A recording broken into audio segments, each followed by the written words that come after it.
Heroine cab driver வேலை பார்த்துட்டு இருக்கா. அவளோட வேலையை முடிச்சுட்டு அவளோட வீட்டுக்கு வந்துட்டு இருக்கும்போது அவள் வீட்டுக்கு பக்கத்துலேயே வேற ஒரு லேடி விபச்சார தொழில் பண்ணிட்டு இருக்கா. அவள் என்ன பண்ணுவானா, எந்த ஆம்பளைங்க புக் பண்ணாலும் அன்னைக்கு நைட்டு மேட்ரை முடிச்சுட்டு அவங்களோட கையில் இருக்க காசு பணம் வாட்ச் எல்லாத்தையும் திருடிட்டு அவங்கள வெறும் கையோட அனுப்பி விட்டுருவா. ஸோ இந்த மாதிரி பயங்கரமான ஒரு விஷயத்த பண்ணிட்டு இருக்க அந்த லேடியை ஒரு சைக்கோ கொலைகாரன் வந்து புக் பண்ணுறான்.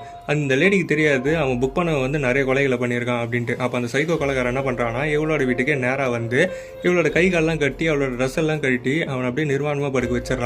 இது வந்து அந்த பொண்ணுக்கு தெரியல. சரி இவன் ஓகே ஏதோ வித்தியாசமா பண்ண போறான் போல அப்படின்னு நினைச்சிட்டு அவளும் அமைதியா படுத்துக்கிட்டு இருக்கா.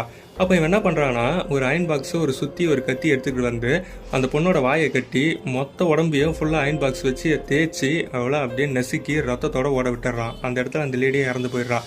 அந்த இடத்துல பயங்கரமா ரப்பு தாங்க முடியாம பக்கத்துல இருக்கிற ஹீரோயின் வந்து ஜன்னலை திறக்கிறாங்க. அப்பதான் தெரியுது அந்த இடத்துல ரத்தம் பயங்கரமா ஊத்திட்டு இருக்கு. ஒரு சைக்கோ கொலைகாரன் கத்தியை வச்சு நின்றுட்டு இருக்கான்ட்டு. இவ பாக்குறத அந்த சைக்கோ கொலைகாரன் பார்த்துட்டு நெக்ஸ்ட் நீ தான் சொல்றான்.